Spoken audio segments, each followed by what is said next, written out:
What is up, everybody? Episode 11 of the Toxic Fandom podcast. I'm Magic Mav. I'm here with my boy Sebi. What's up, Seb? What's up, brother? How you doing? I am doing great. I'm doing real I good. know how it feels now. Now I know how it feels. It's nice. It's real nice. So No, nice. I know how it feels when your co-host falls asleep. Oh, yeah. Last minute Yeah. scratch. Now I We know how got it feels. we got I one. apologize. I apologize, dear listener. I apologize to my co-hosts from Two of them. past podcasts and this one here, but we're missing a few gentlemen. Yeah. Tonight. And they're gonna hear about it. So Not for me. Not for me. I have nothing to say. Can't talk. Glass houses, right? So, I'm gonna talk. I can you throw go. I could throw all the stones I want.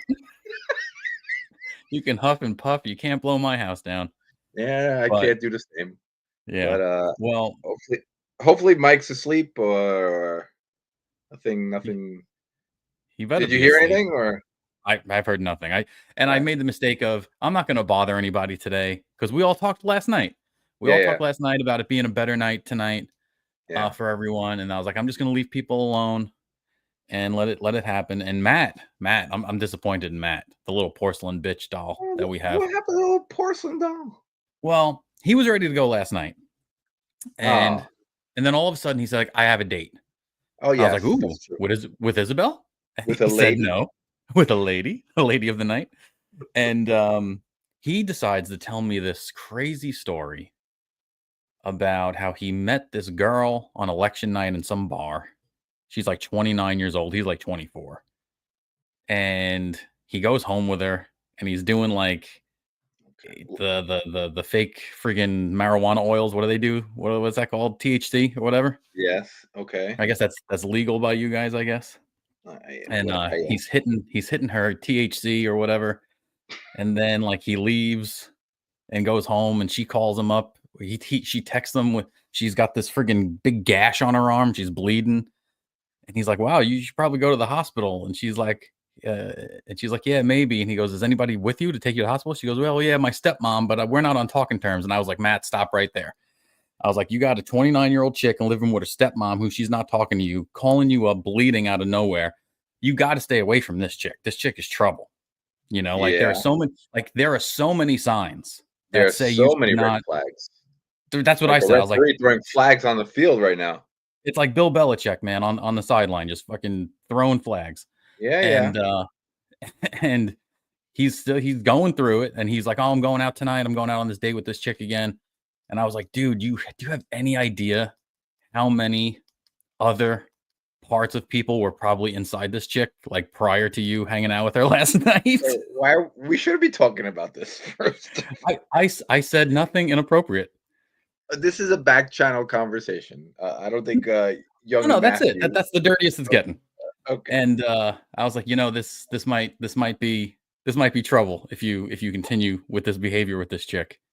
And I sent him a message tonight, like, guys, where are you? We're supposed to be on right now. And he's like, I'm sick in bed. And I was like, I told you not to touch that chick. I told you not to touch that chick because I bet you she gave him something. So now he's got something. I don't know what he's got. I hope he's listening. I hope he's in the chat. And I hope you got something because you deserve it. So there's that. Mike, I hope you're good. Clean. Yeah.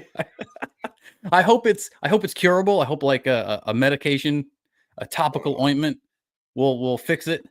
I thought you were going to say he was in Vegas getting married. Yeah. I don't know which one's worse. I would guess Mike is just asleep. But yeah, he probably. It's okay. We can handle this. We got some stuff to talk about. It might not be the longest show that we have ever done, but that's okay. Well, we're gonna talk. We might go down. We might go down.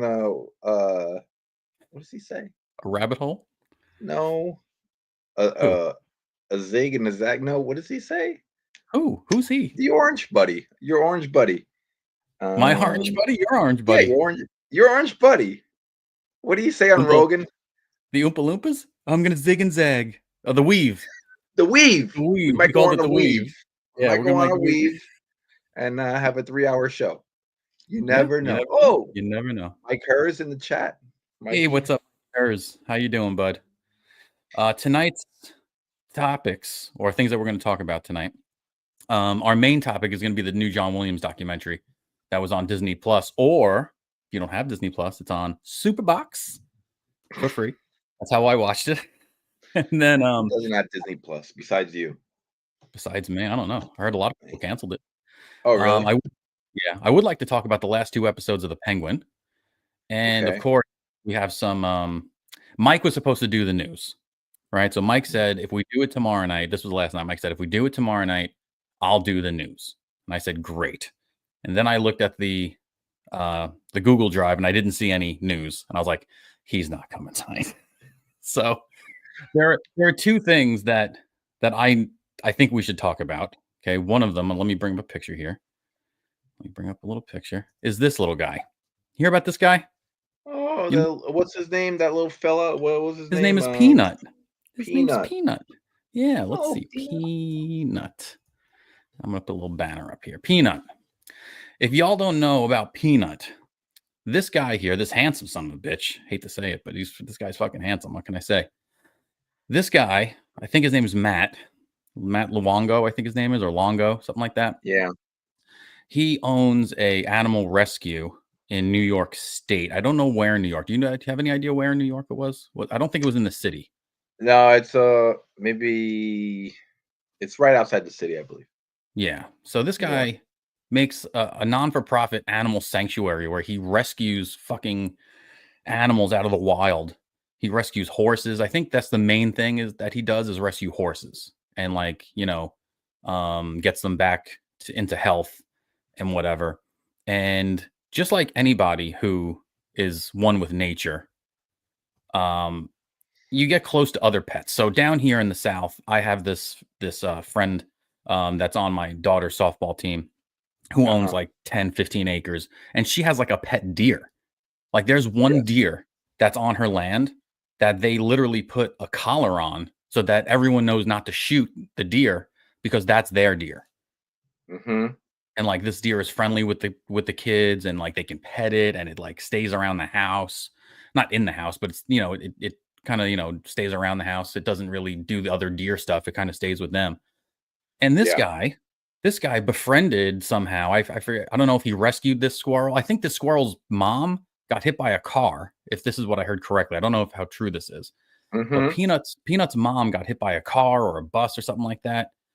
And Mike Hurst says, sounds like white people behavior. Yes, white people befriend wild animals. That is definitely that's Snow White, right? Snow White was the original one.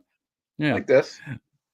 And so this Peanut character here, this little black squirrel, and black squirrels are very rare in nature, by the way. They're a genetic anomaly. Just to let you know.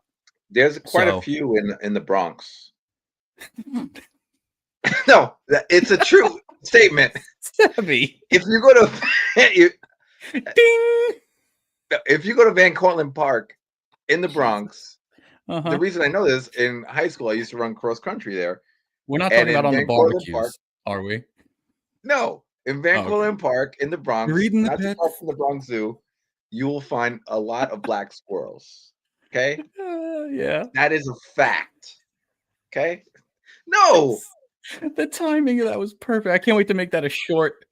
Oh man, I can't wait to make that a short. It's true. It's true. I'm not lying. So, all right. So back to this. Somebody must have hated this guy, this poor guy, Matt, because the only way this happens is if someone hates this man to his core for some reason. I'm thinking it was the girl that got Matt sick. That's what I'm thinking. I'm thinking it's Matt's friggin' syphilis girlfriend or whatever the fuck she gave him. Can you put a fucking like herpes thing on the porcelain doll that we made of Matt? Done. Oh, I hope he's listening, the little son of a bitch. But somebody called up. Now he's had this squirrel for like 7 years. Like this squirrel is like what makes this guy's Instagram page popular. It's his mascot for his nonprofit animal shelter. Yeah.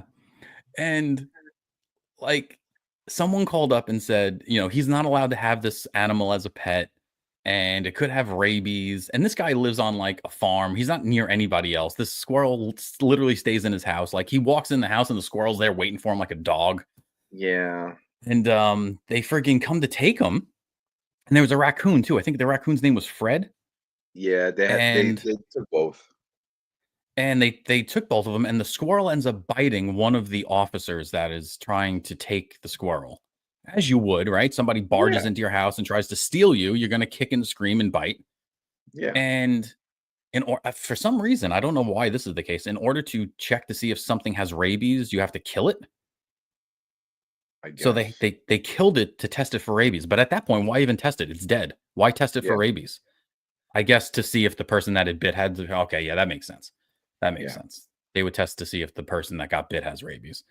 But they don't have to kill people. Like they can give people rabies tests, right? They don't have to kill people to test them for rabies. Like I don't know what I don't know. But anyway, they killed this thing's.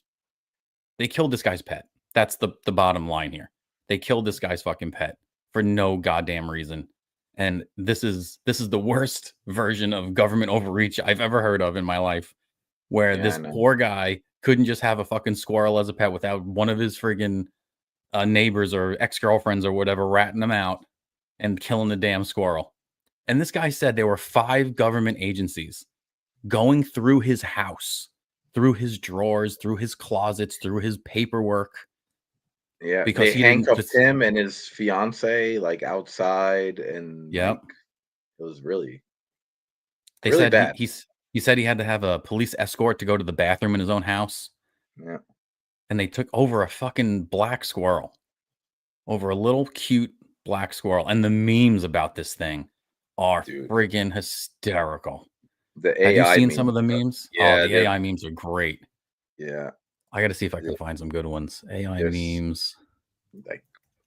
Like thousands of squirrels marching with an American flag behind it is like insane. Yeah, it was when you see stuff like that, but meanwhile, they let criminals rob CVS's and Dwayne Reed's and all retail in New York City, and they get arrested. They don't even get arrested. They just let them do whatever they want. But this is the problem. This is going to save New York right here. A squirrel living in some guy's house. Yep. There you go. Here's one you'll like. You'll like this one. Here we see if I can. Hold on, let me see if I can get this. This one's a Star Wars theme, so you'll like it. Oh. If you strike me down, I'll become more powerful than you could possibly imagine. Obi-Wan Kenobi. Oh my god.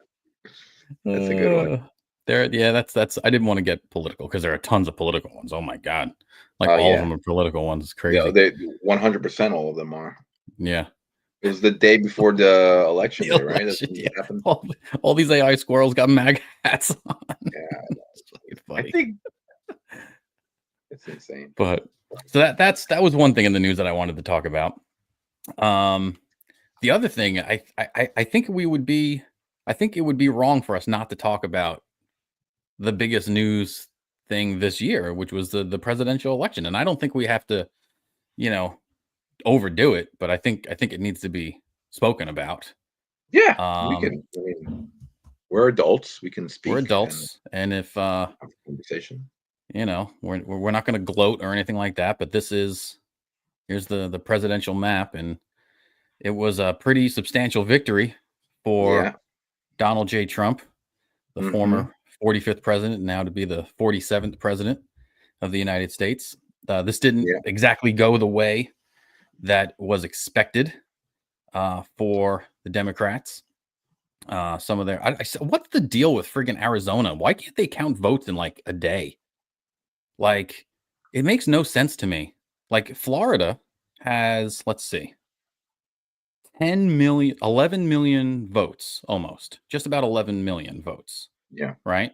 And they had it counted before, like what they called Florida by like 7 o'clock, 8 o'clock at night. Yeah. Well, 10 o'clock. Well, it's early bird special over there.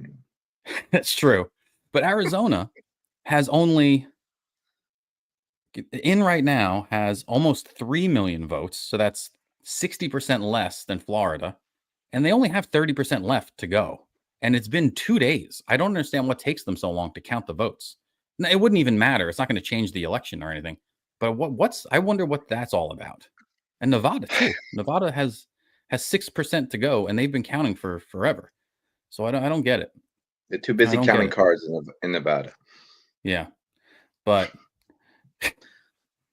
I just got it. Yeah, Thanks. I don't know. It was a casino joke. I get it now. Yeah,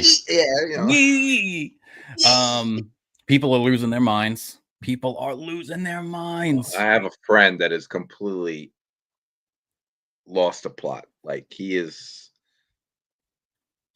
like, and this is a guy like I never thought he would be going down this, reacting this way, but he is losing his mind. Now, I'm in a group chat with 5 friends from work, Mm-hmm. and he's just lost his mind, completely Yeah. lost his mind.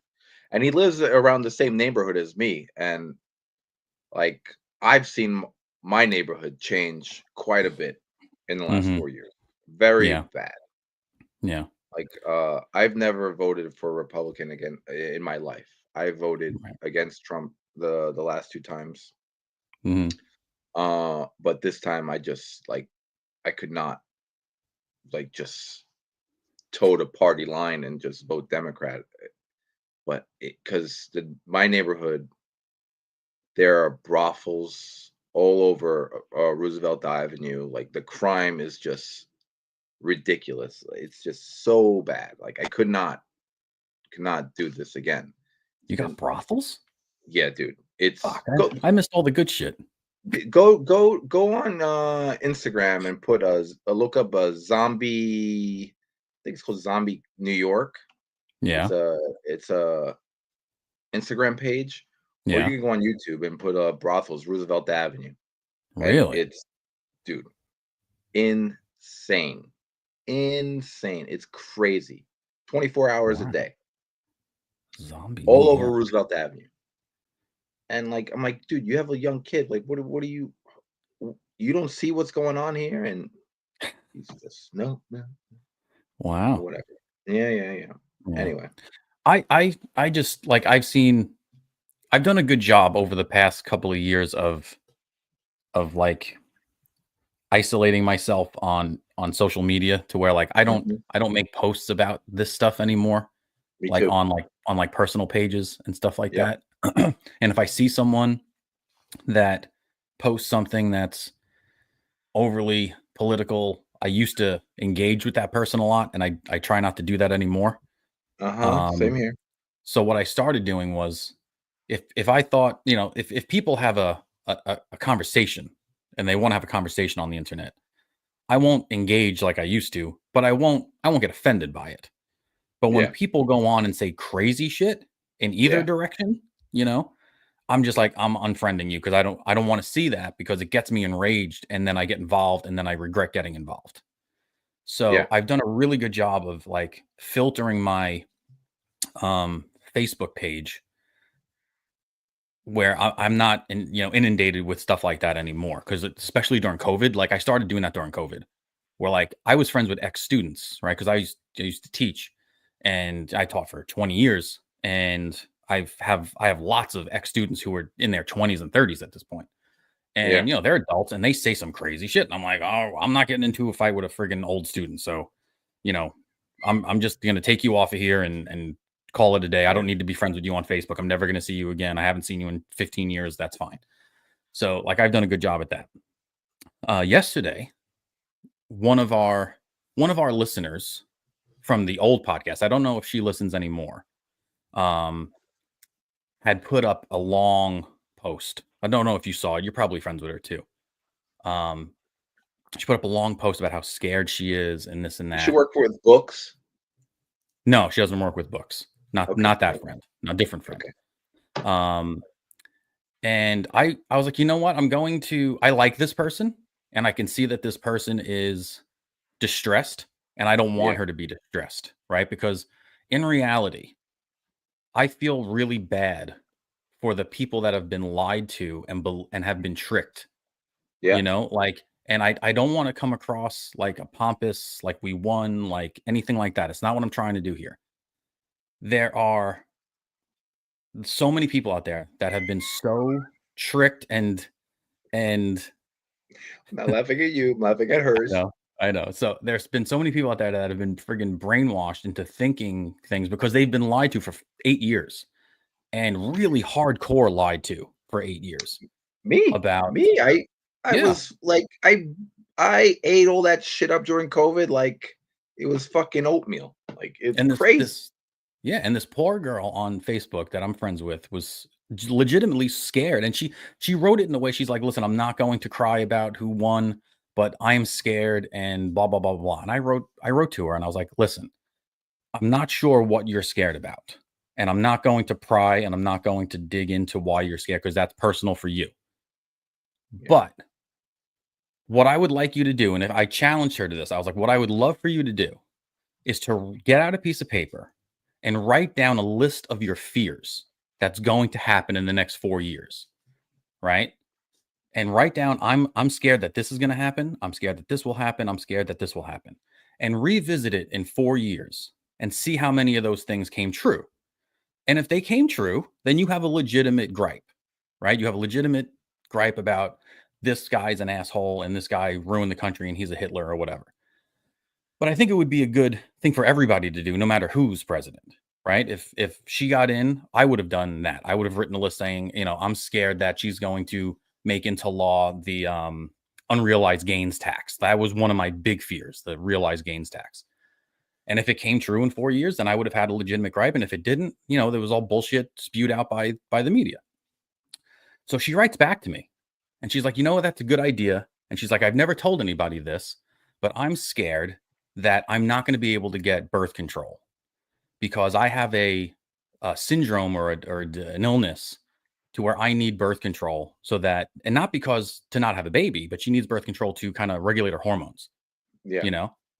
And does she, I don't, go ahead. Should she live in New York State? Yes. She's not going to have a problem. I know that. But the media for 8 years has told her that Donald Trump has specifically said he's going to outlaw birth control, which he never did. It's a straight up lie. Now, the man says some crazy shit. I'm not going to lie. I'm not going to say the guy is perfect. I'm not going to say the guy is a friggin'. He says some crazy shit. But he's never come out and said, I'm gonna outlaw birth control. He's never come out and said, I'm gonna make it illegal across the nation to get an abortion. He's never come out and said, I'm gonna stop IVF. He's never said that stuff, and he doesn't want to do that, And I told her, I was like, listen, you're gonna be fine. There's no way in a million chances that New York State is gonna take away your right to birth control. It's not going to happen. And if it does, then you vote then enough people are going to get mad. That's going to be something that a lot of people get mad about. And I think I would get mad at that too, because that not all people that want to stop having babies take birth control. It could be used for, different things. But those are the people I feel bad for. And she wrote back and she's like, I hope you're right. And I'm going to keep positive. I'm going to keep an open mind. And that was the best conversation I've ever had with, lately of someone who voted not the same way I did. And it was a great conversation. And I hope she's feeling better. And I just feel bad for these people because they literally they truly believe that stuff is going to be so bad and that their lives are going to be so bad and that their children's lives are going to be terrible. Especially people with girls, like people with young girls and young women. And I'm like, I'm so happy that the outcome is what it is because I don't have to worry about a boy facing off against my daughter in softball on the girls softball team, And I don't know, lots of things, but I just feel bad for the people that have been lied to and believe that they're going to lose their rights. No one is losing any rights. No. All the rights you have today, you're going to have on January 21st, 2025. And for the only rest person you got to worry about it, I'm worried about is Mike Hurst because I don't know if he's really legal. Oh, really? What's his last name? Hernandez? Mike, you're legal, right, Mikey? So What's he says. Saying here? What's he saying? He says you have both voted for both parties in your life have you both voted for both parties in your lifetime? I kind of think it's healthy to be open to both parties. I have not voted Democrat for president ever. I have voted Democrat for congressman in Staten Island. I voted for a Democrat congressman once in Staten Island. And I don't regret it at all. He was a good dude. He was an ex-Marine. He was a good guy. I liked him. But not for president. I've only voted in what? 4 elections? How many elections have we voted in? What else? Mike said his lawyer says he can't answer that question. Why? They'll let you stay for 5 years until your court date. He says you guys won't think it's cute that Trump won when the one person in this chat gets deported. That's true, Mike. That's true. Not cute, but very funny though. Yes. He says he's voted for both Democratic and Republican presidents. Good. That's it. And there's nothing wrong with that. No. And that's great that you have the ability to do that. That's great. But I really, I hope the mainstream media has just been completely just lying. And after it was called. Thank goodness for YouTube and podcasts like Joe Rogan. I mean, he was a big part in helping Trump win the election when he was on the show. Musk, and RFK Jr. Yeah, I think those three made this happen. Without those three doing what they did, I don't think he wins. No, I don't think so either. Did you watch the podcast of Elon on Rogan? I did. Right the day before. Dude, it was intense, man. Yeah. It was an intense podcast. He looked into the friggin' camera. He stopped looking at Joe and he looked right into the camera. And he was like, "You have to go vote like your life depends on it." And I was like, "Holy shit!" Yeah, yes, sir. Okay. I mean, you and I have a family member and some other good friends of mine who have voted for him in the past. Mm-hmm. The last year, when I decided I'm definitely voting for him. I just had conversations with you guys and I'm like, yeah, I'm pretty sure he's gonna win this. And all you guys are like, no, my brother was completely convinced that they wouldn't let him do it or what. Yeah. I can't believe before the assassination attempts as well. So he kind of felt like there was no way that they were gonna let this happen. I felt real good when it was Biden. And then once the media started telling everybody how great she was, I was like, uh-oh, here we go. And I didn't think it was good. And then Elon and then RFK and then Joe Rogan, I'm like, holy shit, man. I was like, every important person in society right now is back in this dude.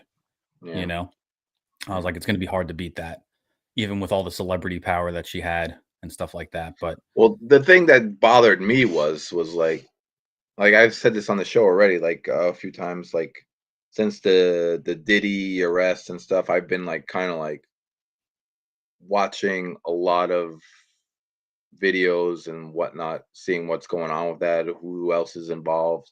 Mm-hmm. And then all of a sudden, all these people that are who may be on this Diddy freak off list, are all endorsing her. First, it was Usher, then it was Beyonce, then J-Lo. I'm like, and I'm talking to one of the guy I work with. I'm telling him this. You don't think it's funny that all these people that are endorsing her are all on the so-called Diddy list? He's like, no, you're crazy, blah, blah. It's a coincidence. It's a coincidence. Usher, what the hell has Usher done in the last 15 years for him to come out and on stage and endorse her? Yeah. It's a little bizarre. It's very bizarre. Anyway. Very bizarre. But anyway. I remember at the very end of I stood up all night. I wanted to wait and see. And once they called Pennsylvania, I was like, oh, well, it's over now because we'll get Alaska and that'll be it. That's the end of it. And so I was like, you know what? Let me go to MSNBC and see what's going on over there because I obviously wasn't watching that channel.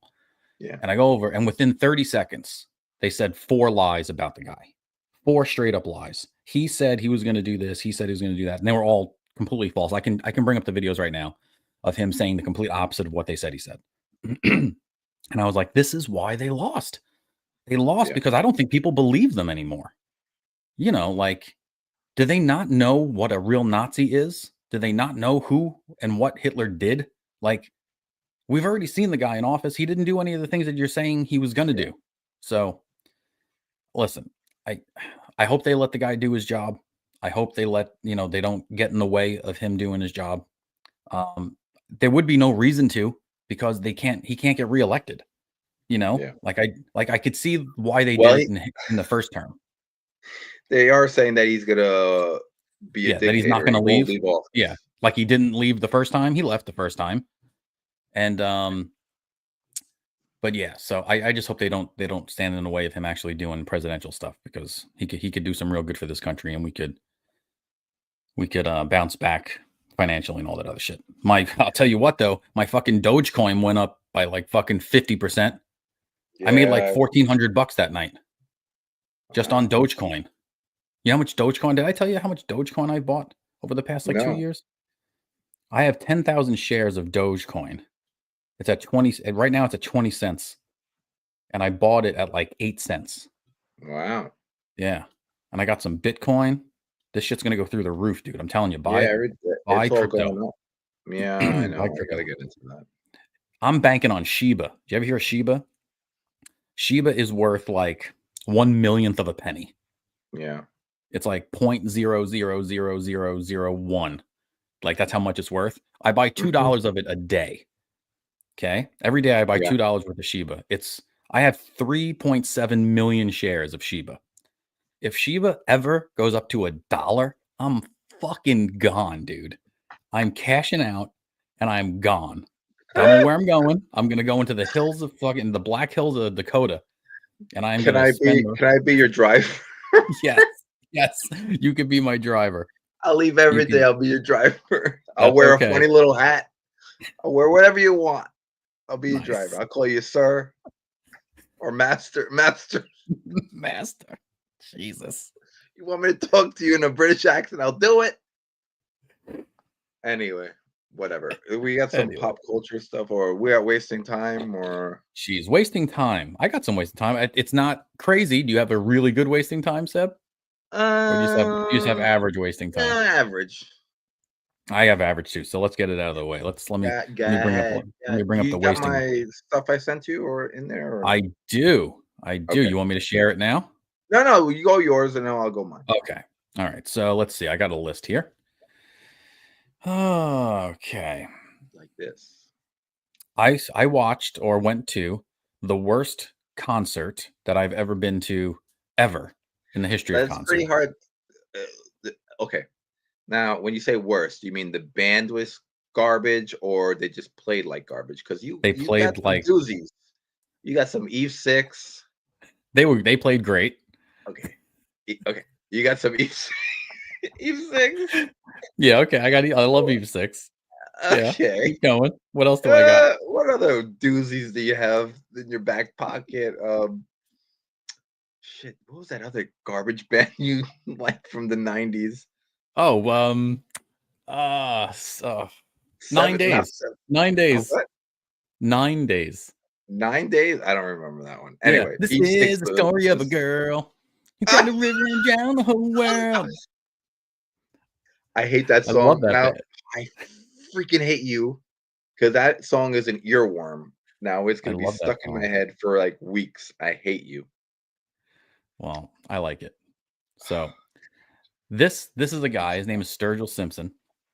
He is a kind of like an outlaw country kind of guy.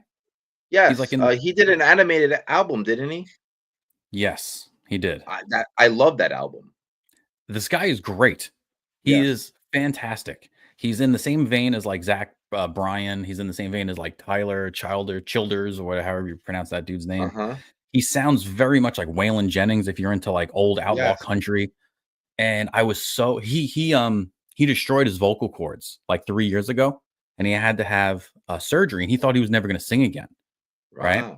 So he got fixed up and got his voice back in order and is doing a tour. And me and my brother Mike are like, holy shit, we're finally going to get to see Sturgill Simpson.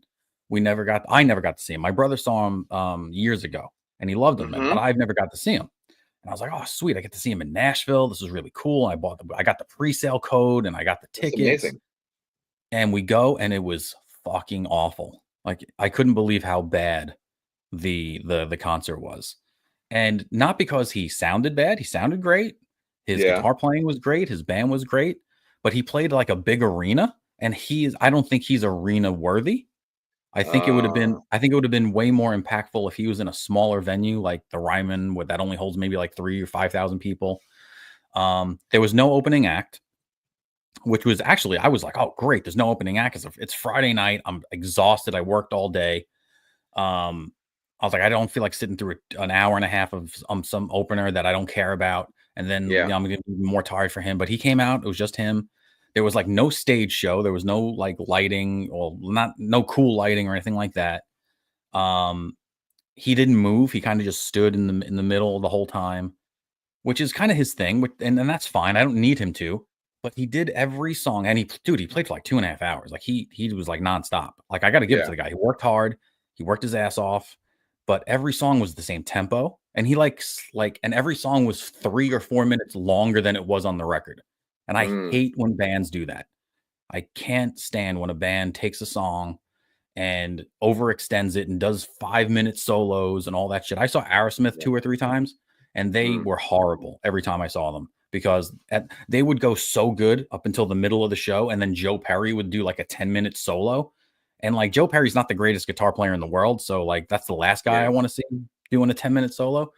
And it would just take me out of it. I was done. I like wanted to leave. Yeah. So, and he didn't play my favorite song. And what's your favorite song? If You Want It, You Can Wear the Crown, or it's called Wear the Crown or something like that.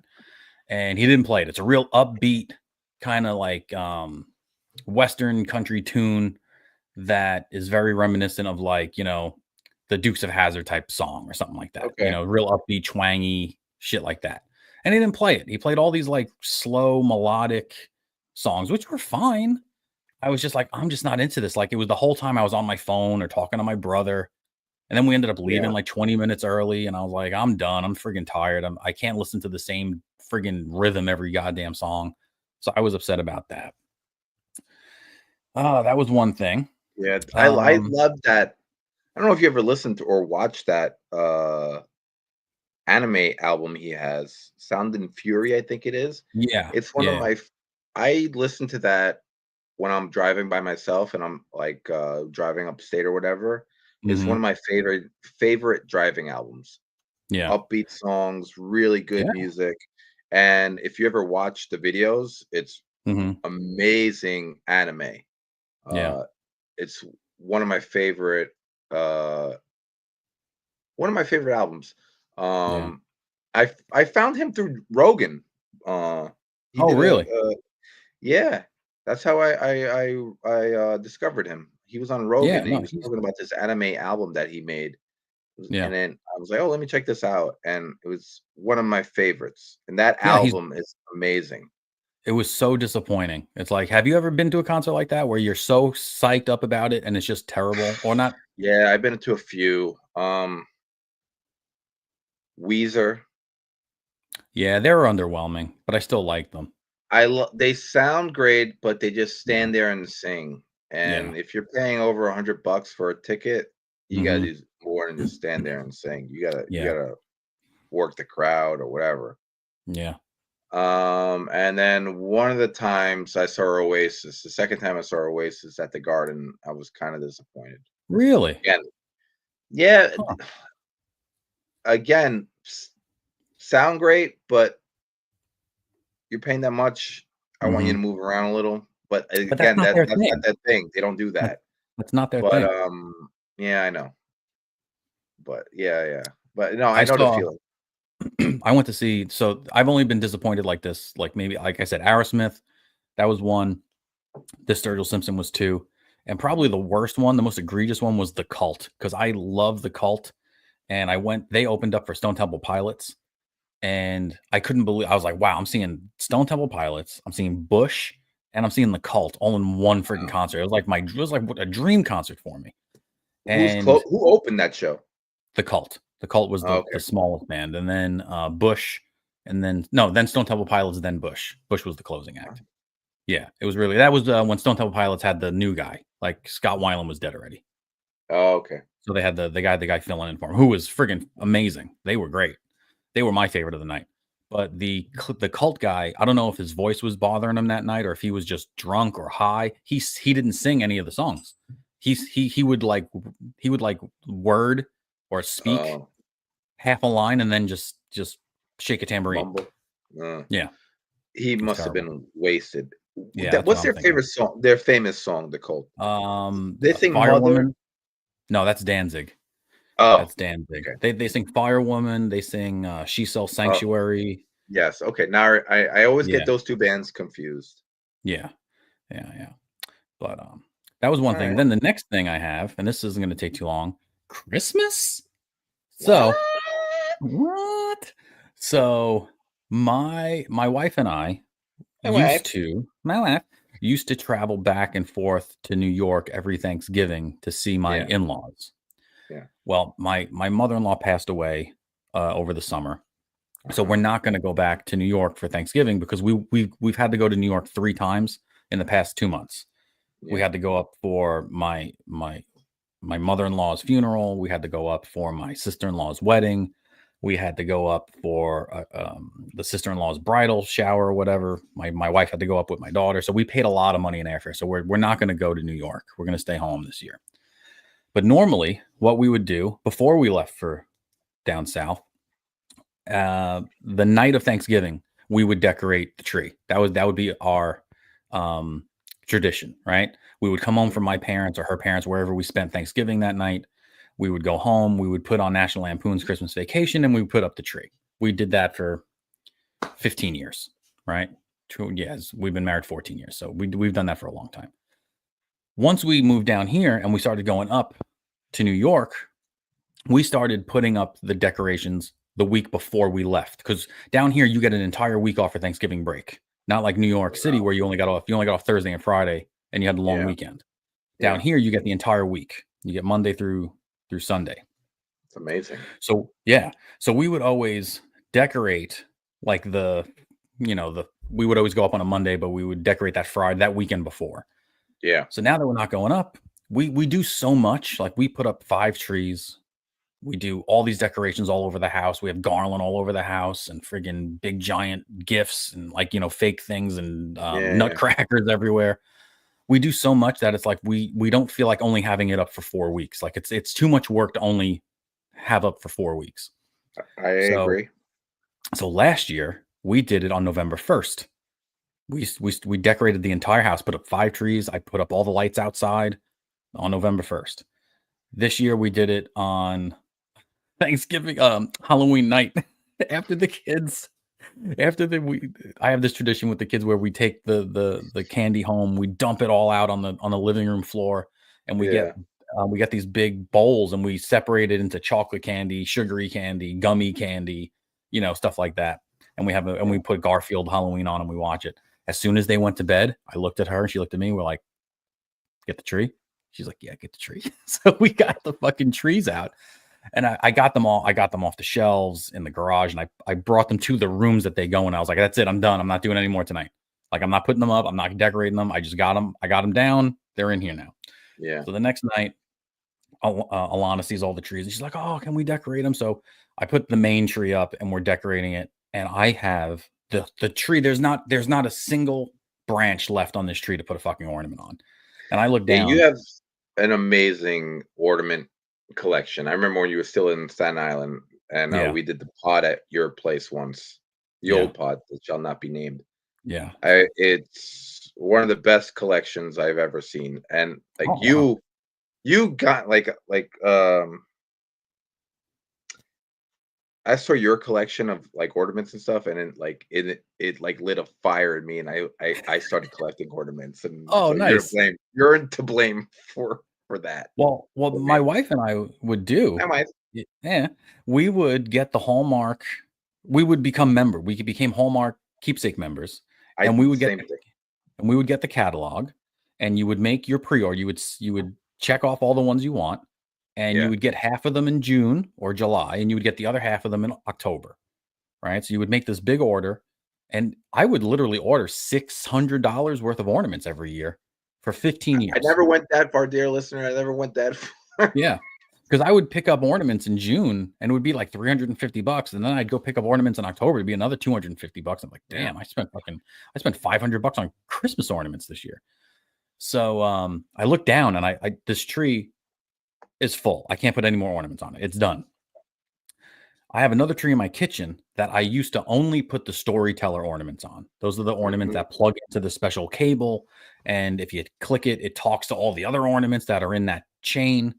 And I have 7 Star Wars ornaments that go into the storytellers, and then I have 7 Peanuts ornaments that go into the storytellers, and I have 3 Mickey Mouse, Goofy, Donald Duck carolers. They all sing together. It's really cute. But I look down and I have half a box, like a big moving box worth of ornaments that I didn't take out yet. And I was like, I have way too much for that other tree in the kitchen. We have to prioritize. So I tell Lana, I was like, Alana, get the ornaments out that you love, and we'll put them on the tree in the kitchen, which is where all the storytellers go. And whatever we have left over, we're either going to sell or we're just going to pack away. So we looked down, and the things that she didn't choose was the Star Wars stuff. And I was like, I'm not tied to the Star Wars stuff. I really don't care. I'm not that big of a fan. I bought them because like that was the newest thing at the time. Like those storytellers were new in 2016. I remember when you bought them, you were like, I'm not even a big Star Wars fan. I was just like, dude, there's like $50 a piece, and you bought them all. That's crazy. You're not even a big Star Wars guy. They were $40 a piece. The big ones, like the big ships, like the Imperial Destroyer and the Y-Wing, those were all like $40 a piece. The TIE Fighters were like 20, 25, something like that. And I bought all of them up until 2020. And I was like, I never really liked them, but I was like, this is I want to see what this type of ornament's about. I want to see how it works, and I want to see the technology. So I bought them. And I was like, I'm not going to put these up this year. I wonder how much I can sell these for. And I went on eBay and I scanned the Star Destroyer, and it was like $250. People are asking for it. I'm like, what? And then I'm looking, I'm going through and I'm looking. I'm like, well, there are some people asking for 125. There's some people asking for 175. Some people ask for 200. I'm like, it's not new. I've had it for, 8 years now, almost, or whatever it is. I'll take the lowest price and I'll put it on Facebook. So I put all of these 7 of them on Facebook. If you added it all up, it came to like $430 or something like that if you bought all of them. So people were contacting me within hours, like, how much you want for all of them? I was like, I'll take 400. Give me 400 cash. You can have all of them. And I ended up selling all of them for $480, which is insane. Yeah, no. I couldn't believe I got to mail them out tomorrow. Listen, during COVID, I was on Macari and Poshmark. I was buying but I was buying ornaments. I wasn't going crazy, but I was trying to find cool ones. Like stuff that he liked, like vintage Star Wars ones, like a Boba Fett. I would get for like $50. No, I'm sorry, $15. Yeah. I would never spend $50 on an ornament. But like I see them. Only an idiot would do that. But like some of the Transformers ones, like the vintage Transformers that look like the 86 toys, right? Yep. Those there's like Grimlock goes for like $60 on Macari. Soundwave goes for like $90. Get out of here. Yeah, dude, those go for a lot of money. I have Shockwave, I have Starscream, I have Megatron, Optimus, Soundwave. I have Optimus, Megatron. I have Bumblebee. I don't think they came out with one this year. They came out with some lame one this year. Yeah. It was like Optimus Prime with a Santa hat. It was so lame. Yeah, exactly. And then they have a Beast Wars one this year as well. The coolest one from this year's crop of ornaments is a Voltron. Yeah, I like the Voltron one. That one looks pretty cool. That's probably the only one I'll get this year.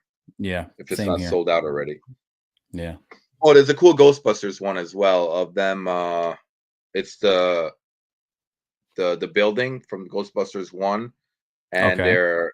they're blasting Stay Puft Marshmallow Man, Oh, that's cool. and it makes noise as well. So you hear the final "Don't cross the streams" or whatever. Yeah, so those are probably the best two from this year. But yeah, dude, your trees are always amazing. And so, are you trying to say that are you trying to ask if it's too early for to put up your Oh, I Christmas? know it's too early. I know it's too early. You don't have to tell me it's too early. I know that for a fact. I'm not gonna argue that. If I know it's way if too I early. could, I would put mine up like a week before Thanksgiving, but I Mhm. usually put mine up on Black Friday. That's next weekend. Oh, Black Friday. Yeah, I used to do that too. I used to do Black Yeah, Friday, but then we moved to the Thanksgiving night because we wanted to go out and buy stuff on Black Friday. yeah, yeah, I know. You know, I but I now it's love like holy Christmas. shit. I am literally bypassing Thanksgiving. I'm going from Halloween to Christmas, Yeah, and I'm no, okay with it. I'm okay with it. It is 80 degrees yeah, down here, so it doesn't feel like Christmas at all. no. Yeah, it never I'm does like, down I'm there, wearing right? shorts. No. The last 4 Christmases was like 65 degrees. Like I had to turn the fire off and put shorts and t-shirts on. Like I was Well, dressed like for Christmas, like yeah, well, it's sweaters and pretty shit. And warm I was, up here in New York too. It's like it's been high 70s all week, so oh wow. it doesn't really Okay. feel like Thanksgiving or fall here either Yeah. at the moment. Yeah. Everyone at night it gets really cold here. At night, it gets really cold. It goes Mm. in like the 40s down here at nighttime. Like as soon as that Mm. sun goes down, dude, like I'll be at like my daughter's softball game. It'll start at like 5 and the sun will be going down. And as soon as that hits, goes over the ridge, it is freezing. You better have a blanket.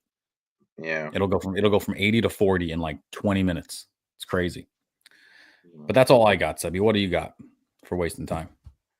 Well, it was Halloween. What was it, last week or yeah, about a week and a half at this point? No, last week. Yeah.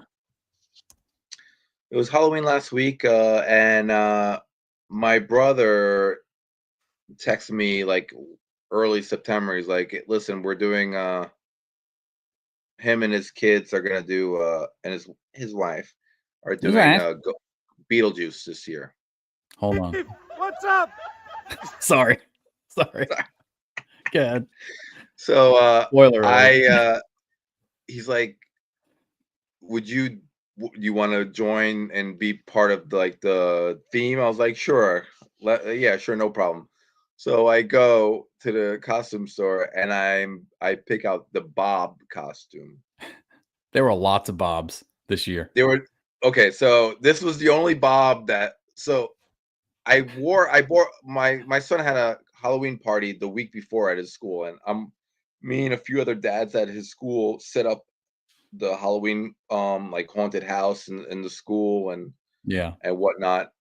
So I dressed up in this costume to try to scare the kids in like the haunted house dungeon, and all the kids thought I was one of the teachers because I never broke character and I thought let you were them know Mr. who I G. was.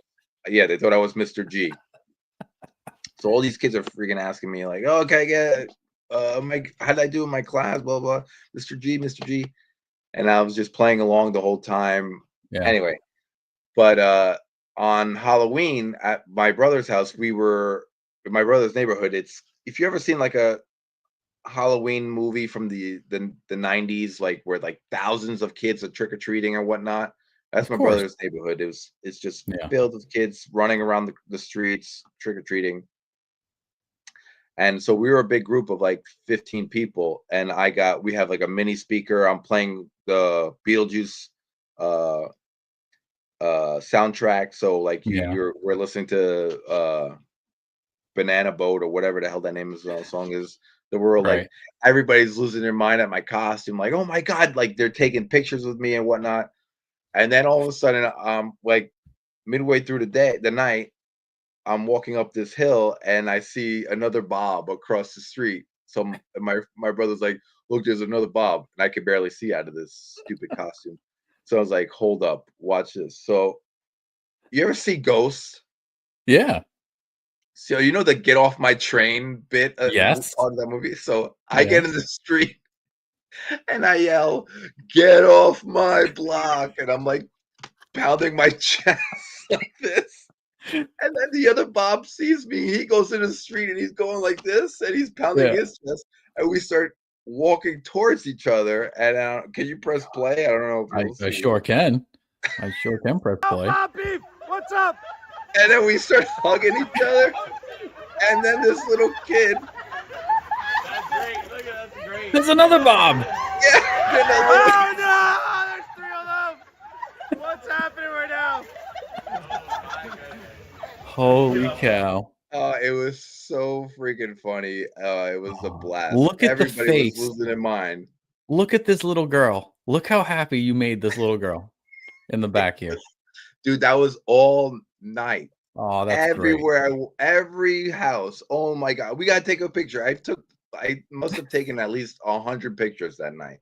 Oh, it was so much fun. Yeah, it was great. Such a fun night. And then my brother was Beetle Juice. So I don't know if you have that picture. I do. I have that picture. I do have that picture. Let's see. Oh, this is where I got to get the. Hold on. I'll get it. I gotta stop sharing this screen. I don't know how to do that. Remove. There we go. All right, and then we're gonna put this one up. That's your brother? I think so. He's tiny. He looks so small compared to Bob. Yeah, it's me and my brother there. Wow. It was great. It was such a fun night. I love Halloween. It's one of my favorite holidays. But yeah. Have I ever met your brother? No, you never met my brother. I didn't know you had one brother. You didn't know I had a brother? Not at all. No, really? Not at all. Yeah. Yeah, I got a brother. That's fine. And then what else? Oh, and then my son's his birthday's in late October. Well, we had because of all the parties and stuff going on around Halloween. Yeah. We had his birthday party over the weekend at like this American Ninja like place in Brooklyn. Oh, cool. It's like a trampoline park. Trampoline place. Like all these American Ninja like style like obstacles and stuff, right? Mm-hmm. So we're in there. I'm there talking to my sister-in-law. We're watching. He's there with all his friends, and we're just watching them in like the trampoline park and whatnot. And I see this short little kid, chubby, like a little overweight kid, dorky kid, whatever. I see him around, like jumping in a foam pit or whatever, like. Yeah. And then, like 15 minutes later, I see him with a woman, almost the same stature as him, with a mask on. Okay. Right. Not a Beetle Juice mask, like a no, like a COVID mask. Like, yeah, gotcha. So that's what caught my attention at first, because she's wearing a mask. No one's wearing a mask in here. And she's with the kid, and they're all looking. They're looking for somebody. I'm like, what's she looking for? And then she stops in front of my kid, and she points at him. And the kid. She's talking to her son, and he looks confused. And she like approaches my son, and she's about to say something. I'm like, can I help you? And she's like, yeah, well, I think your son hit my child. I'm like, what'd your son do? I was like, I don't think that's true. Yeah. And she's like, well, let's just find out. I was like, no, first of all, I know that's not true. I've been watching him the entire time he's been in here, because and I know he didn't go next to your kid at all. And then she's like, well, and then she's like, was it him? And the kid's like, no, it wasn't him. And then she just turns around and walked away. I was like, excuse me. Yeah. Excuse me. Sorry, you bitch. She starts walking away. And then I was like, excuse me. You have something to say? And then she's like, she just rolled her eyes. And I was like, I believe the words you're looking for is, I am sorry. You should teach your son that. And then she like rolled her eyes again and walked away. I was just like this. I was so mad. Like, if I wasn't there, she would like accuse my kid of like doing something to her child on his birthday, and like ruined his party or whatever. Like I was so freaking annoyed. Just a very overprotective mother or whatever. But it was anyway. We had Alana's birthday. When is B's birthday? The 25th. Alana's is October 5th. We had her party at a trampoline place too. It's called Sky High. I think it's called Sky High. It's fucking cool, man. I've never seen a place like this. It has like zip lines going through the friggin' ceilings and shit. I was like, wow, this is. I was like, why didn't I have this when I was a kid, man? I used to bring my friends to the batting cage. Yeah, I know. Right? That was it. Like me and 4 friends went to the batting cage and saw a movie. Yeah, my birthdays were at my place, my parents' place, and we'd rent 3 movies. We would watch one. But yeah, they had like trampolines everywhere, big foam pits, zip lines, like trampolines. One part of the park, there was basketball hoops, and you can like jump on a trampoline and then dunk a basketball. Oh, that's cool. Yeah, he had a good time. Really fun. Nice. All right. That's about it though for me. Yeah. Well, let's get into our main topic. So I want to quickly talk about Penguin. Are you up to date with Penguin? Yes. All right. So I have been I love this show. I absolutely love this show. It's my favorite show of the year, I would think. Yeah. I would think this is the best show of the year so far. The last 2 episodes have been lukewarm for me. I don't know how you feel. So the last episode was all about him being a kid, right? Yeah. And what was the previous episode? The previous episode was about Sophia, I think, right? I can't remember the previous episode. I want to say it was a Sophia episode with the psychiatrist guy. Like she's tying him up and banging him and shit. I forget what the rest of that episode was about. Was that the one where his protege kills the guy? What guy? That bully in Oh yes, yeah, Victor. Yeah, Victor kills Squid or whatever his name was. Yeah. But I think that was in the last episode. That was the last episode? I think so. I want to say it was. Yeah, I wasn't too keen on the last episode where I like the fact that it showed us how he was ruthless as a kid with his brothers. I didn't see that coming. Like it kind of came out of left field. It almost seemed like he was friendly with his brothers, and I don't understand why he did what he did.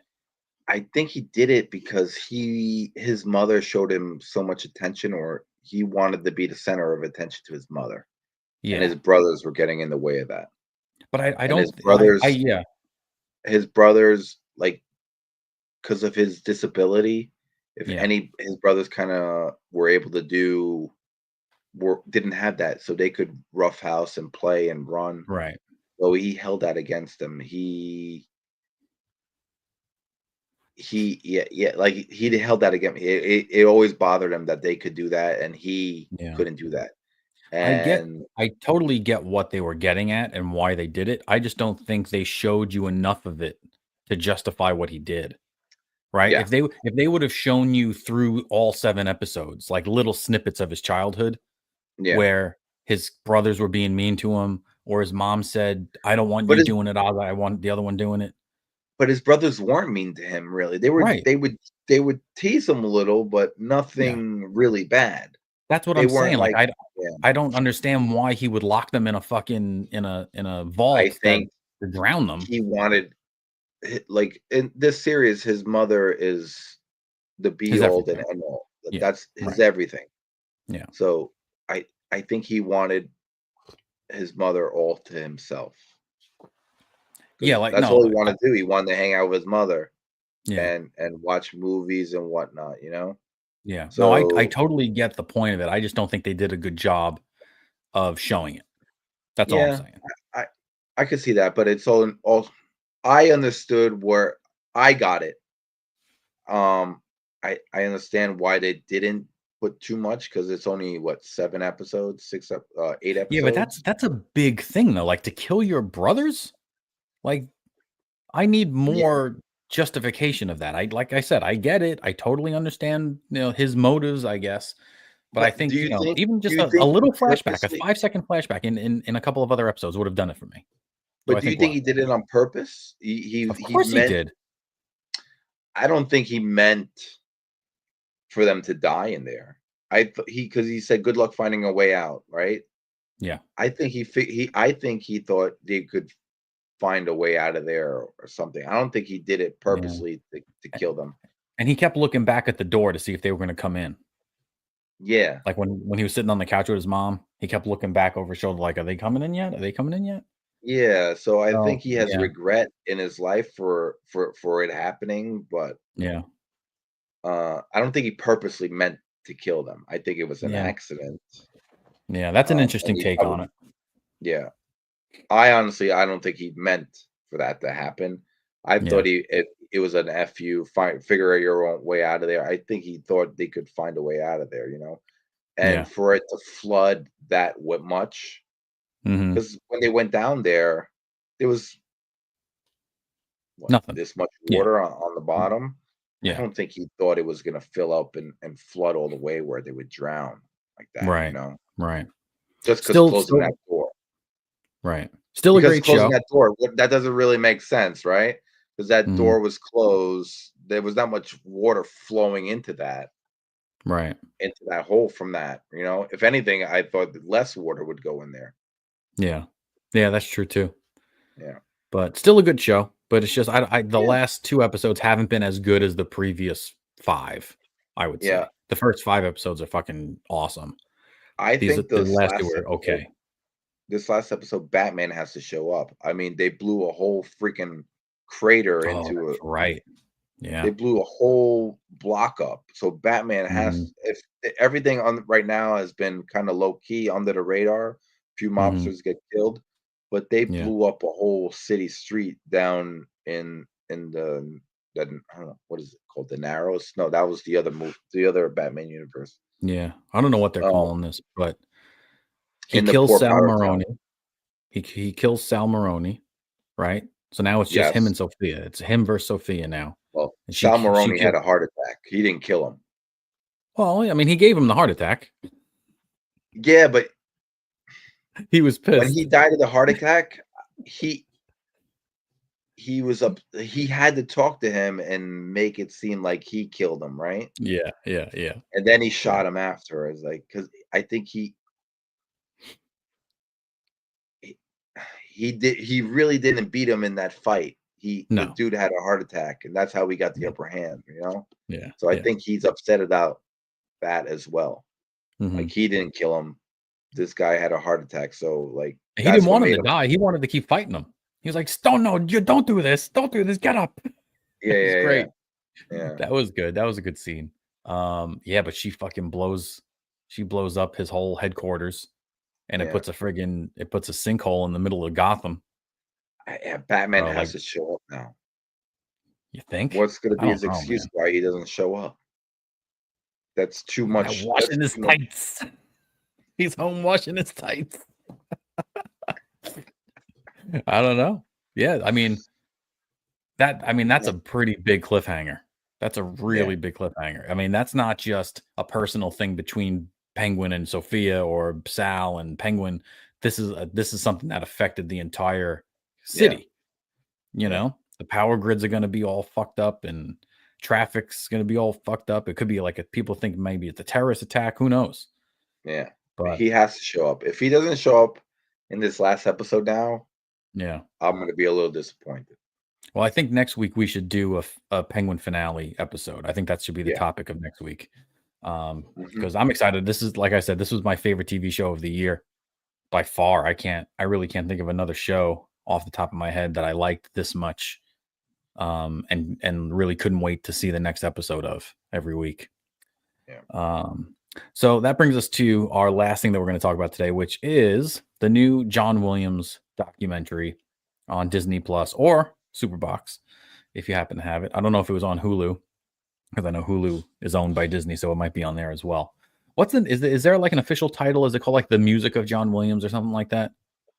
I think it's just called John Williams. Let me check. Hey, let me check. Let me check over I here. did have a picture up here that I was going to share. John Williams documentary. It is Music by John Williams is the name of this documentary.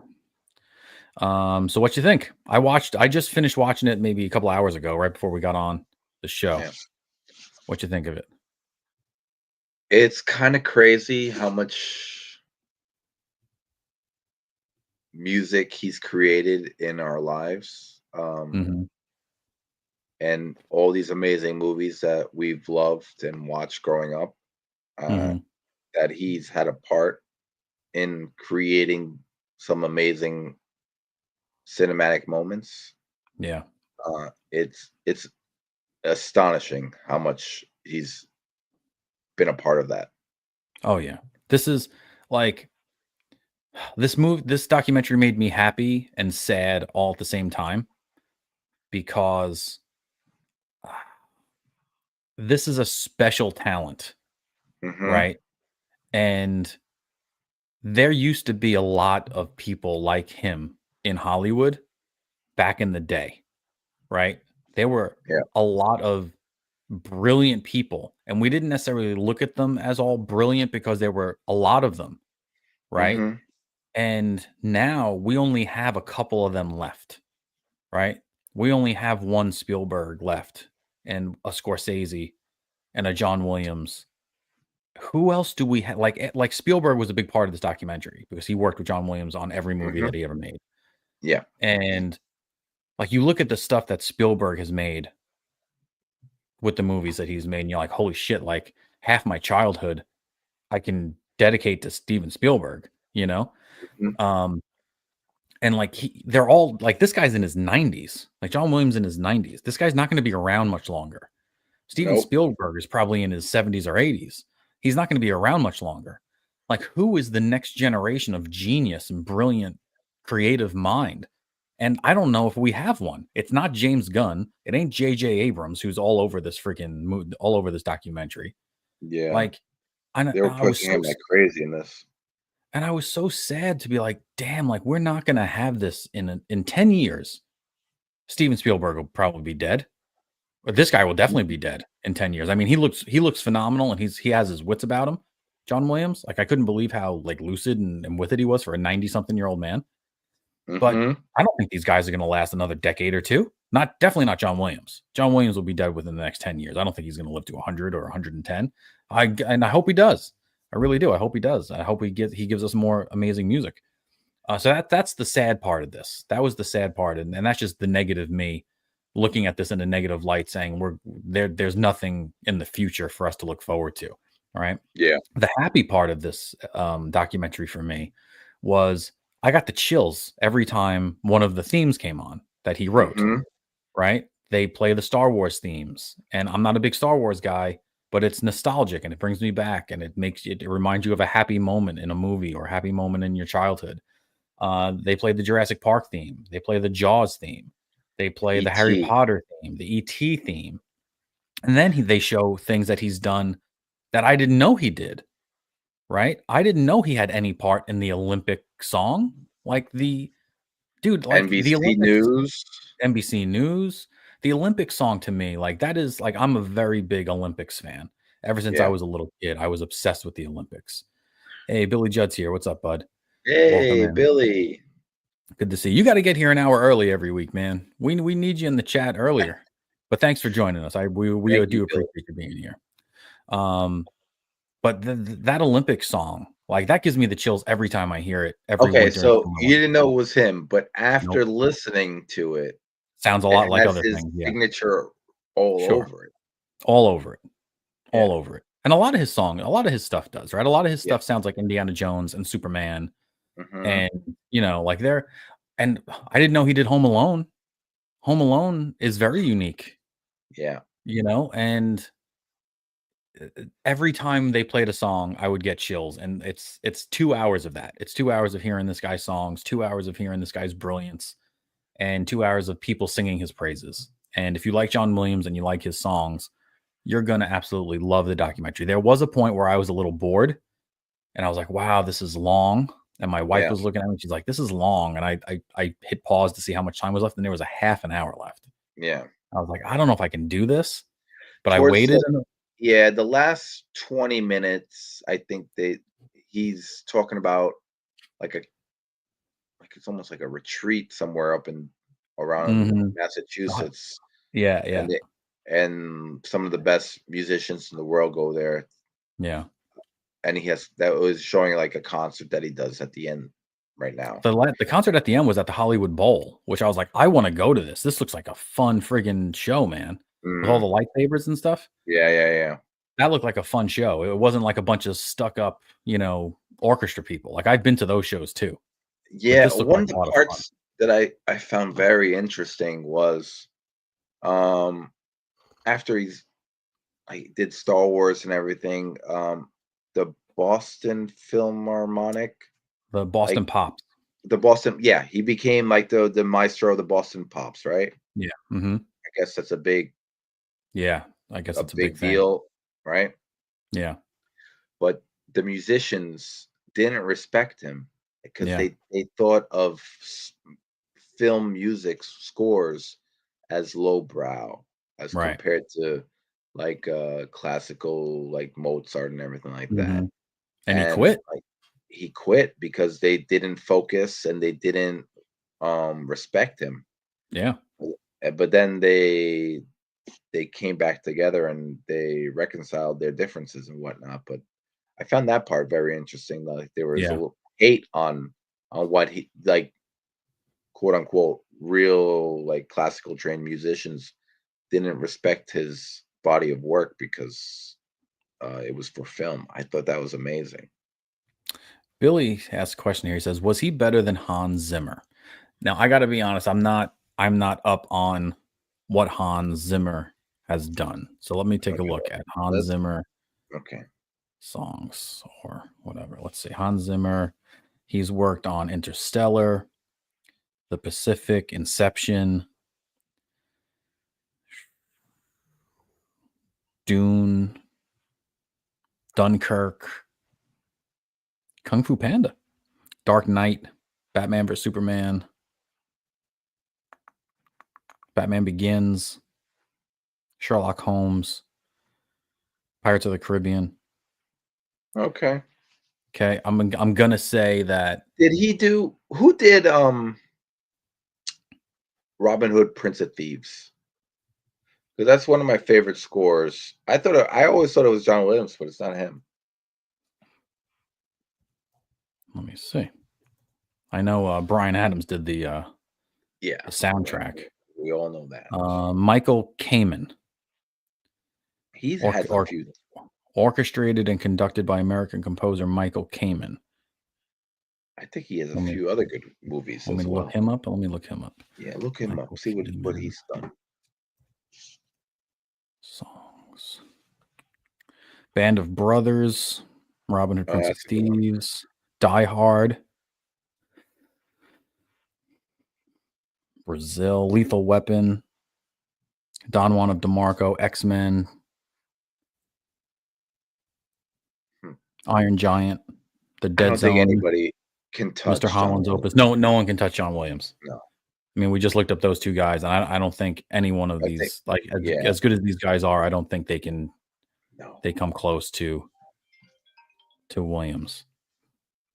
Zach Lind, what's up, buddy? How are you? Good to have you here.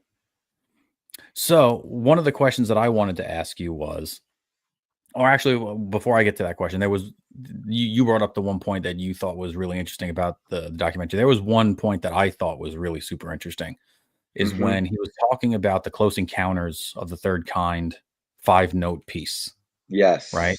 Now I've never seen Close Encounters, but I know the tune, right? Everybody knows the tune from Close Encounters. I've never seen the movie though. But he got on the piano, and I play music. I wouldn't call myself a good musician or a professional musician or anything like that. But I understand what he's talking about when he's talking music. And he's hitting these notes, and he hits a different note than the real, like on that fifth note, that last note. Yes. He's like, he hit a different one. He goes, here's why this doesn't work. And he hits a different note. And he's like, it's like a sentence. He's like, and if I would have hit this note, it would have been the end of the sentence. But I hit this note, and this note brings the sentence to a different place and asks a question. Instead of putting a period, it puts a but, it puts an if, it puts an end.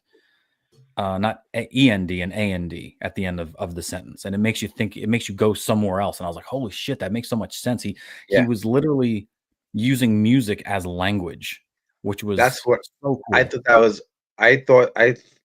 I wrote down that exact moment as well. I'm so happy you talked about that, because I was like, this is amazing. Like, he listens to music, and some people say they can see music or whatever, but Yeah.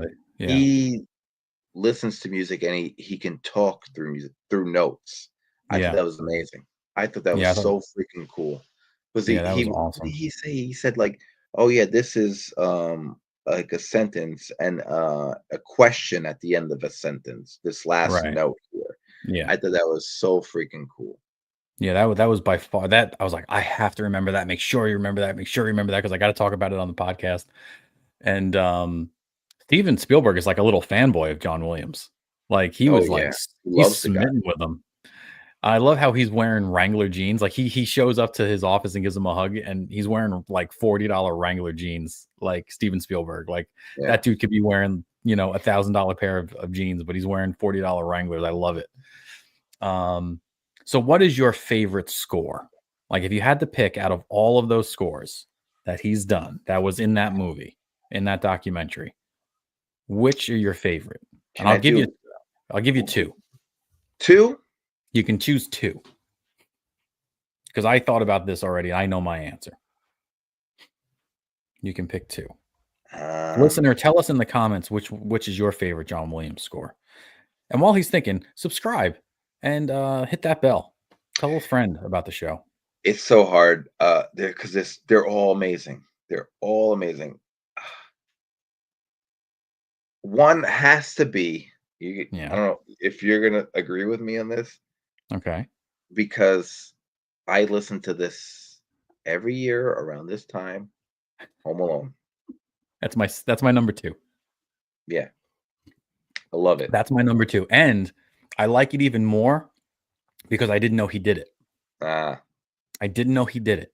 Yeah. And I find myself whistling that song or humming that song. That's how I chose my two favorites. It was like, which ones of these do I hum or whistle or, think about throughout the year? And that Home Alone one is definitely one of them.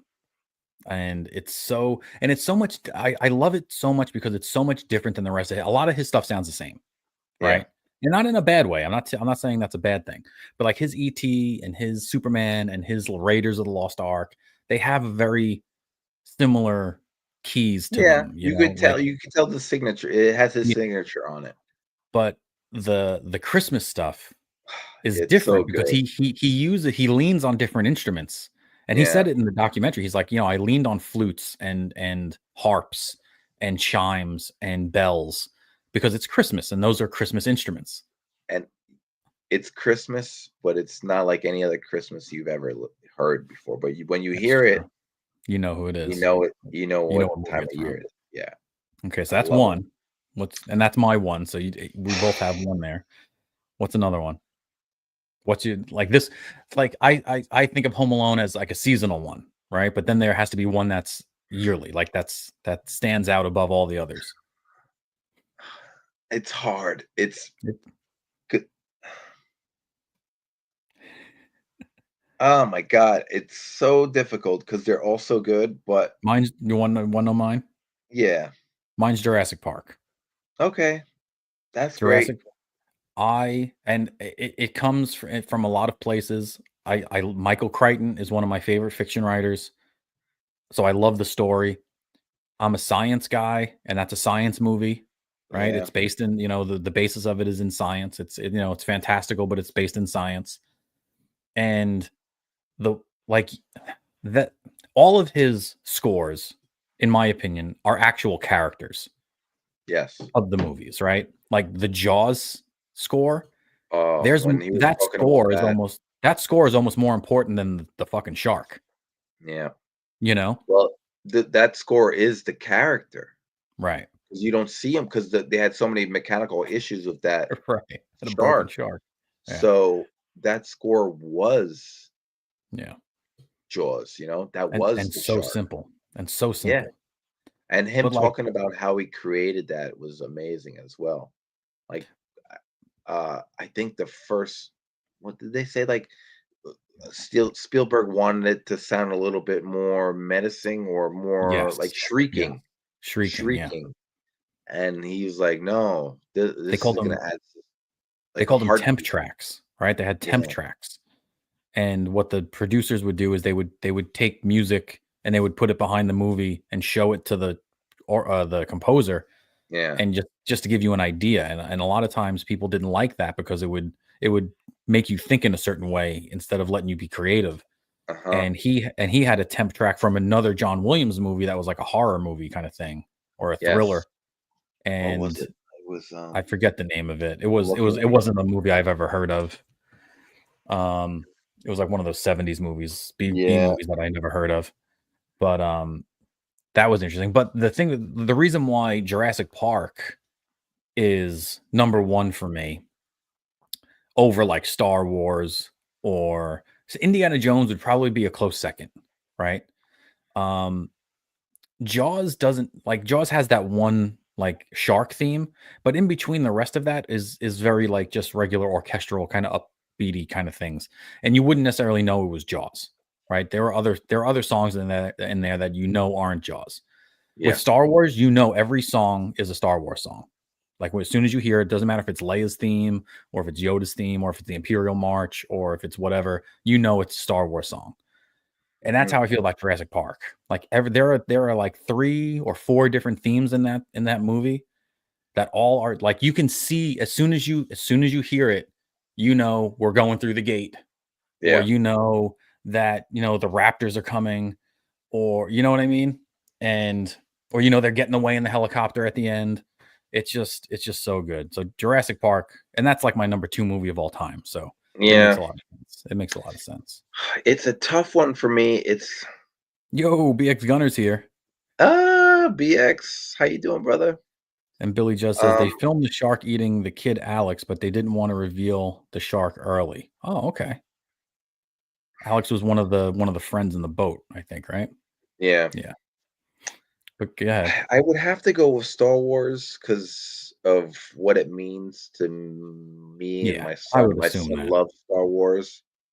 So I'll always treasure those memories of watching it with him for the first Yeah. time and Yeah. him loving that music. But stylistically, I love the Harry Potter themes. Mhm. Um, and him talking about that in this, Yeah. how he was said it was one of the easiest scores he ever had to write. Mhm. He said it was super simple for him to do. He did it in like 5 minutes. Yeah. I thought that was amazing as well.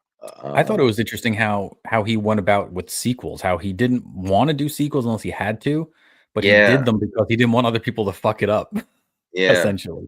I thought But that then was he really also was able to let go when he Yeah.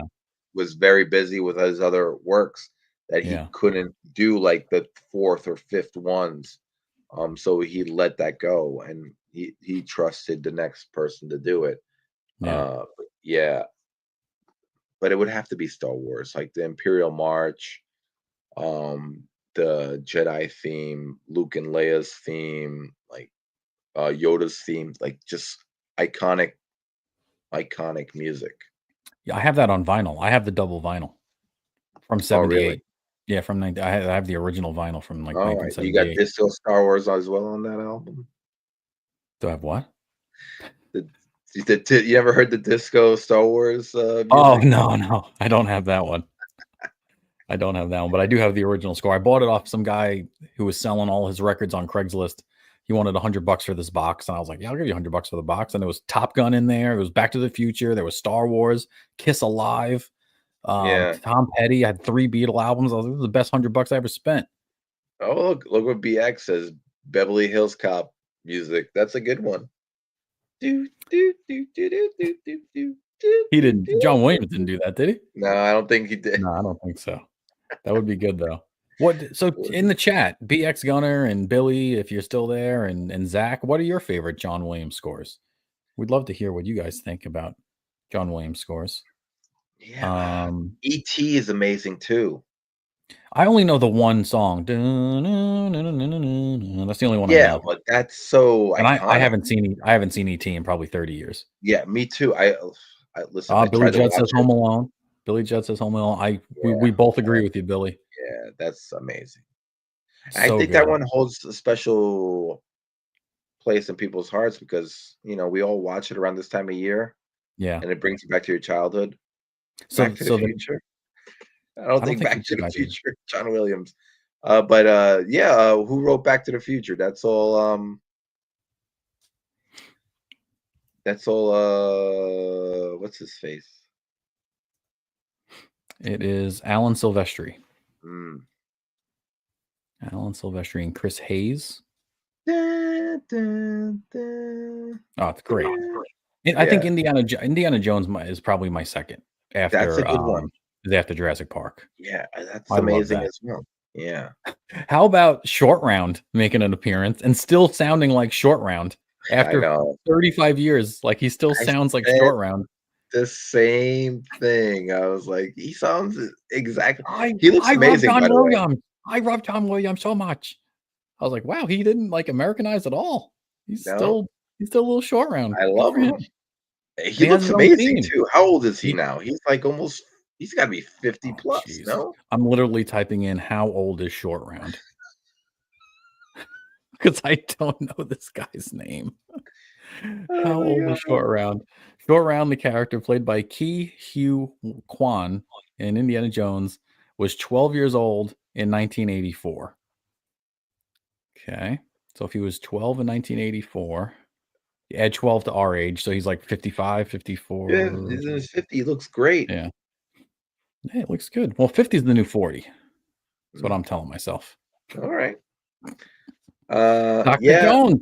Dr. Jones, says BX Gunner. That's right. That's right. That's right. Close Encounters had a great theme. Oh, Superman. He was There's a great clip in the movie too of Christopher Reeve saying, "Without John Williams' music, Superman wouldn't be able to fly." That's true. That is true. So iconic.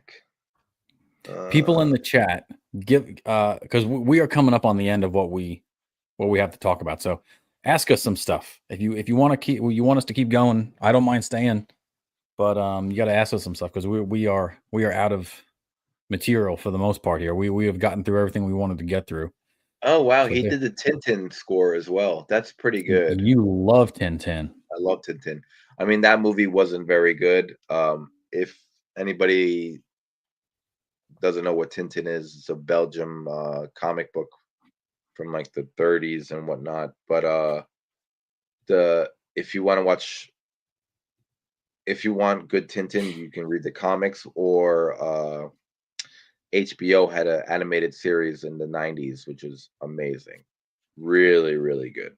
Well, Tintin was popular here, right? At one point, I think the comic books were popular in America. Yeah, the comic books were popular. I knew who Tintin was when you mentioned him. Like the animated series was very good. It was on HBO in the 90s. It was one of the best animated series. I think there's like 5 or 6 seasons of it as well. Would you put that on that list?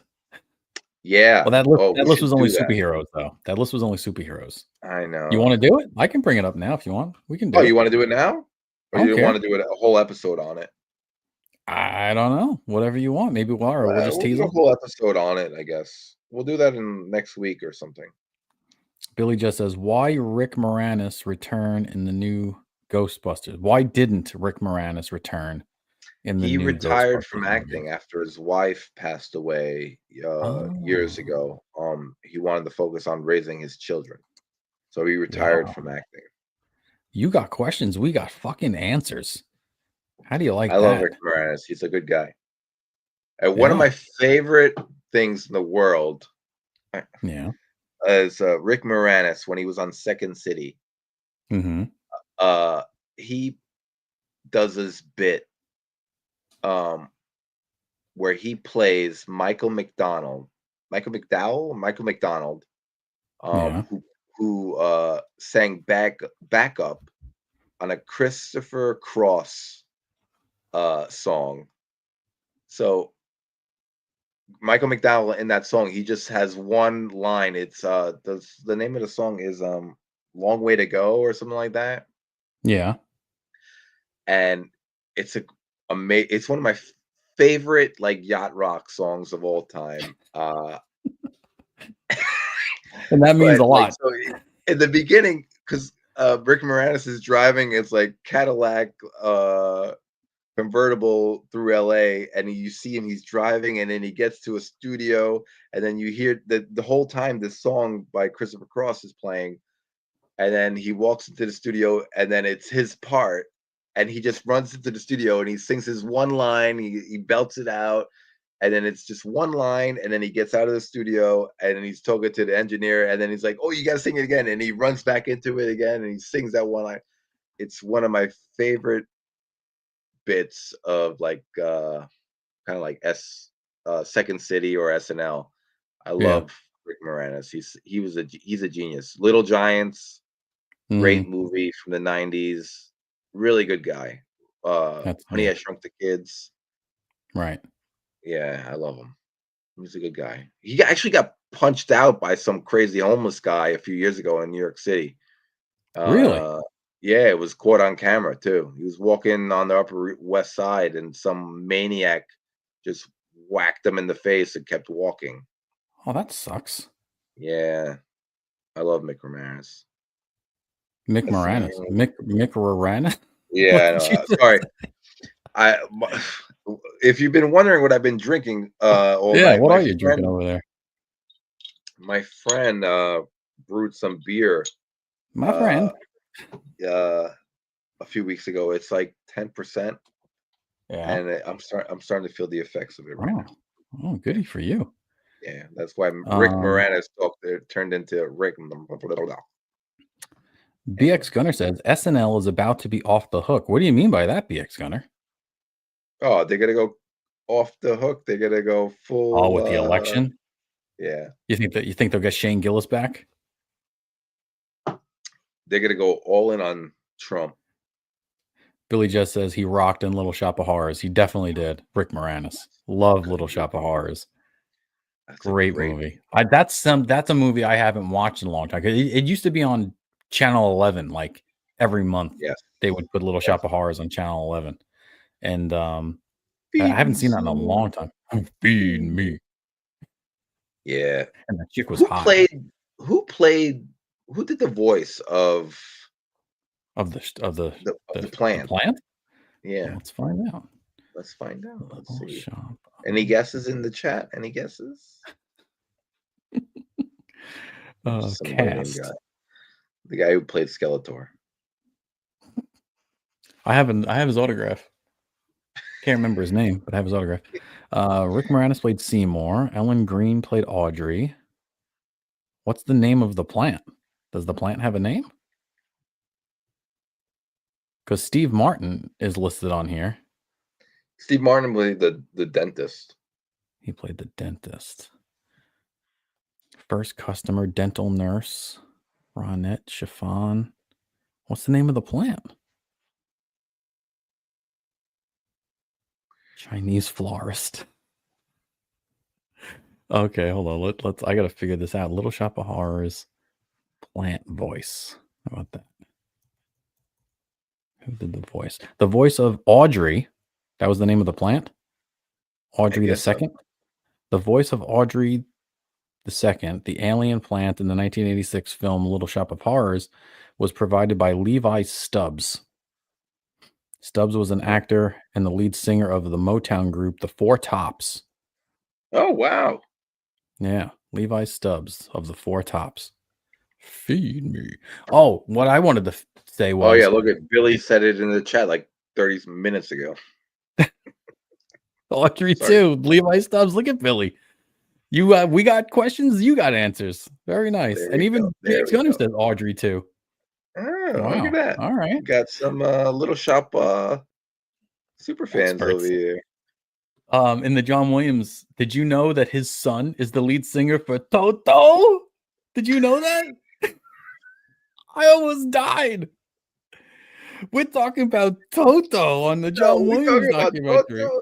Yeah. Did you know that? I had no idea. Did you heard that though, right? On the thing? I think I might have missed that bit. The daughter got on and said that she had two brothers, and one brother was the lead singer of Toto, and the other brother was I forget what he did, but he was he's in the music business too. Lead singer, let's see. Toto's lead singer is Joseph Williams. Wow. Yeah. I was like, we're talking about Toto. I was like, I can't wait till Sebby sees this. I was like, he's probably writing that down, but I guess you missed it. That's all right. I missed that bit. If you all don't know, Toto is if you want to know, you have to become a patron, I think. Oh yeah, we I can't think you're gonna have to become a patron. That will be our first patron episode. That'll be our first patron episode. If you want to know, whenever we say, "Oh, you talking about Toto?" What's his face knows? Harito knows. He knows what Toto is all about. Yeah, Rito knows what Toto is. Rito knows. But if you want, you should subscribe and hit that bell and check us out on Instagram. Please follow us on Instagram and YouTube and get all the notifications for us. And what was the other one I wanted to say? Oh yeah, become a patron. The patron will be in the it's Toxic Fandom podcast if you want to just go to Patreon, but the link will be in the description once I hook this all up.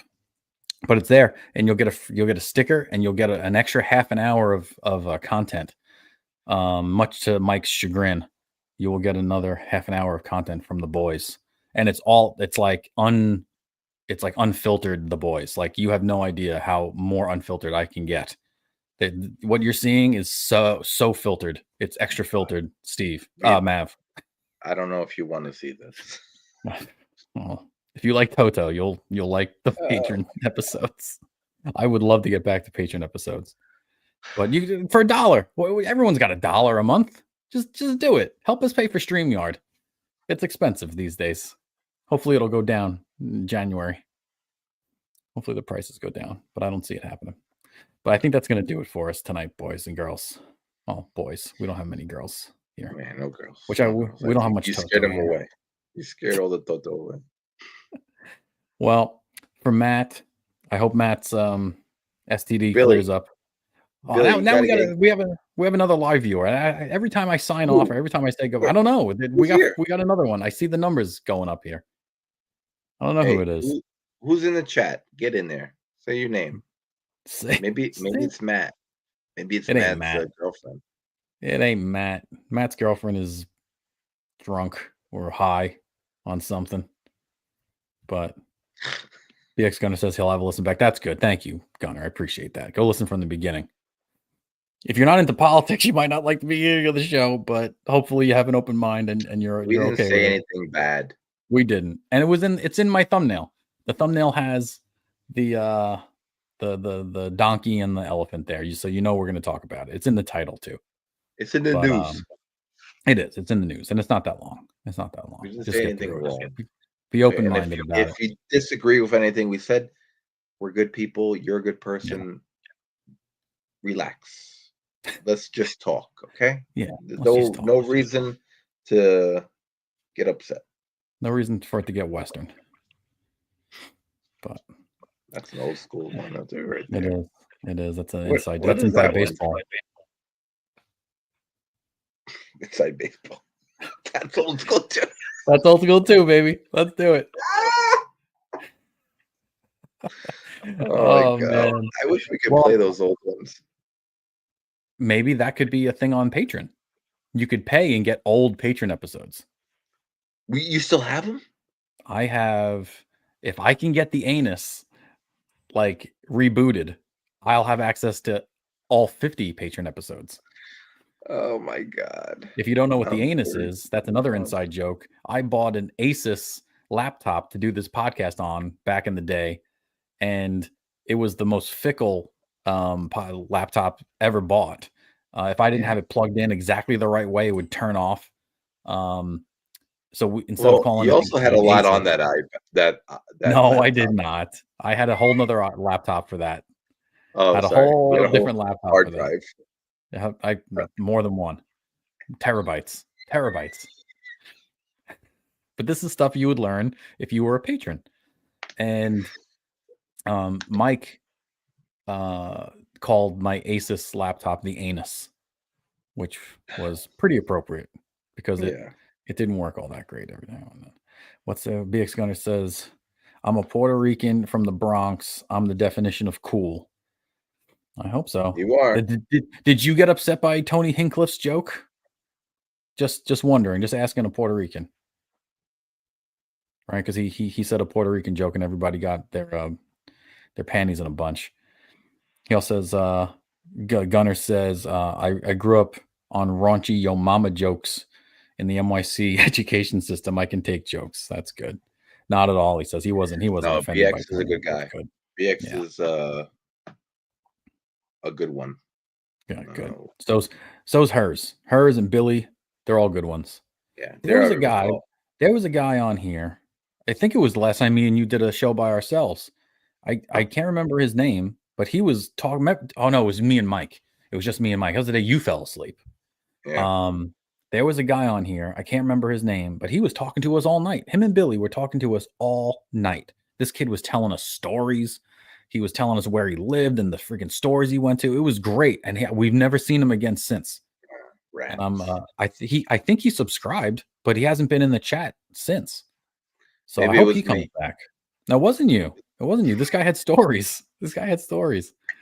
But all right, that's gonna do it, everybody. So next week, Penguin finale. We're gonna do it. That's gonna be our main topic, the Penguin finale. Don't be late. Get here on time if you want to talk to us. We love talking to you guys. That's the most fun of this whole podcast is talking to you guys. Okay. Yeah. And hopefully Harito makes it back. Harito's probably very sad about the outcome of Tuesday night.